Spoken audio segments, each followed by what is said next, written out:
warahmatullahi wabarakatuh. Tabipun, alhamdulillah jumpa kembali bersama Bunda Wuri pada kegiatan pesantren kilat Ramadan SD Muhammadiyah 1 Bandar Lampung. Pada kesempatan kali ini, Bunda Wuri akan membawakan sirah nabawi, yaitu sebuah kisah dari Nabi Nuh alaihi salam. Nabi Nuh alaihi salam adalah merupakan salah satu nabi yang digelari dengan julukan Ulul Azmi, atau nabi yang memiliki ketabahan dan kesabaran yang luar biasa dalam menghadapi kekafiran kaumnya. Nabi Nuh alaihi salam diangkat menjadi seorang nabi pada usia 480 tahun. Di dalam Al-Quran dikisahkan bahwa usia Nabi Nuh mencapai 950 tahun. Tetapi sepanjang usia tersebut Nabi Nuh berdakwah, hanya sedikit sekali umat yang mau menjadi pengikut Nabi Nuh, yaitu hanya berkisar antara 70 orang saja. Itu pun bukan berasal dari pemuka kaum ataupun orang-orang di kalangan atas, tetapi hanya berasal dari kaum-kaum rendah dan juga orang-orang miskin. Dalam menjalankan misi dakwahnya, Nabi Nuh dan juga kaumnya seringkali mendapatkan cobaan, hinaan, cemoohan, bahkan tantangan yang lebih berat daripada itu.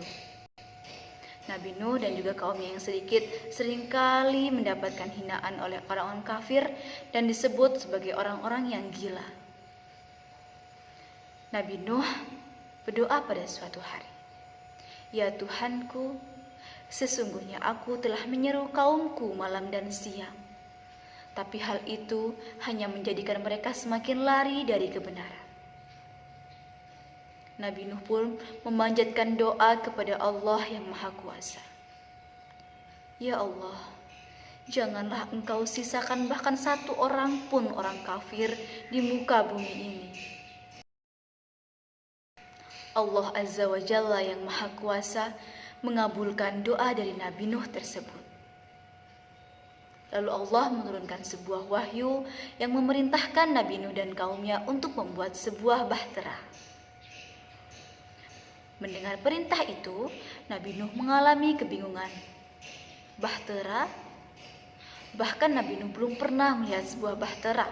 Bagaimana ia akan membuatnya? Pertanyaan itu membuat Nabi Nuh menjadi gelisah. Lalu Allah Subhanahu wa Ta'ala membimbing Nabi Nuh. Allah memberikan petunjuk kepada Nabi Nuh untuk menanam pohon. Lalu Nabi Nuh berserta kaumnya yang sedikit itu menanam pohon di atas bukit. Melihat hal itu, kaum kafir semakin mentertawakan Nabi Nuh. "Nuh, kenapa kamu menanam pohon di bukit yang banyak pohonnya? Kamu benar-benar sudah tidak waras, Nuh." Mendengar hal itu, Nabi Nuh dan kaumnya tidak putus asa. Mereka tetap menjalankan perintah Allah untuk menanam pohon. Setelah beberapa puluh tahun menunggu perintah selanjutnya, Nabi Nuh dan kaumnya diperintahkan oleh Allah untuk menebang pohon tersebut. Melihat hal itu, kaum Nabi Nuh yang kafir semakin bangga dan mentertawakan Nabi Nuh. "Nuh, kamu benar-benar sudah gila. Setelah kamu bersusah payah menanam pohon, sekarang kamu menebangnya." Mendengar itu, Nabi Nuh dan kaumnya tetap melaksanakan perintah Allah dengan hati yang ikhlas. Setelah itu, Nabi Nuh dan juga kaumnya mulai membuat bahtera. Bahtera yang sangat besar yang akan menyelamatkan mereka dari bencana yang Allah janjikan kepada orang-orang kafir. Dikisahkan dalam Al-Quran bahwa proses pembuatan bahtera tersebut memakan waktu selama 40 tahun. Selama itu, Nabi Nuh menunggu perintah selanjutnya. Namun, kaumnya yang kafir tidak berhenti sampai di situ. Mereka mengolok-olok Nabi Nuh dan melecehkan bahtera yang telah Nabi Nuh buat tersebut. Mereka menggunakan bahtera tersebut untuk membuang kotoran. Mereka buang air besar di bahtera tersebut. Mereka buang air kecil di bahtera tersebut. mereka membuang sampah-sampah di bahtera tersebut. Nabi Nuh tetap bersabar dalam menghadapi kaumnya yang sangat kafir. Setelah itu, Allah memberikan pelajaran yang sangat luar biasa kepada kaumnya yang kafir. Allah memberikan sebuah penyakit yang tidak ada obatnya. Penyakit kulit yang tidak ada obatnya dimanapun berada. Setiap orang yang membuang air atau membuang kotoran di bahtera Nabi Nuh mendapatkan penyakit kulit yang sangat sulit diobati. Lalu pada suatu hari ada salah seorang dari kaum kafir tersebut yang terpeleset di bahtera Nabi Nuh. Setelah terpeleset, ia bingung. Kok penyakit kulit saya bisa sembuh? Lalu ia kembali kepada kaumnya dan menceritakan bahwasanya saya terpeleset di kapalnya Nabi Nuh. Tetapi sebab saya terpeleset tersebut, justru penyakit kulit saya malah sembuh total. Mendengar hal itu, kaum Nabi Nuh yang kafir berbondong-bondong mendatangi kapal Nabi Nuh. Mereka membersihkan badan mereka dari penyakit itu dengan kotoran mereka sendiri. Hingga pada akhirnya bahtera Nabi Nuh pun bersih kembali.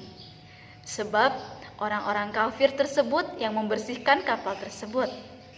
Mereka membersihkan diri mereka dari penyakit dengan kotoran yang mereka buang sendiri. Begitulah cara Allah memberikan pelajaran bagi orang-orang yang kafir.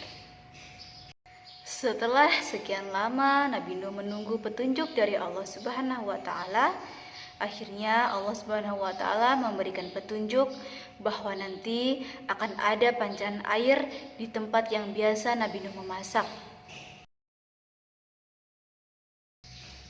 Dan jika tanda tersebut sudah muncul, maka Nabi Nuh harus segera bergegas memasukkan kaumnya dan juga keluarganya yang sholih untuk masuk ke dalam bahtera tersebut.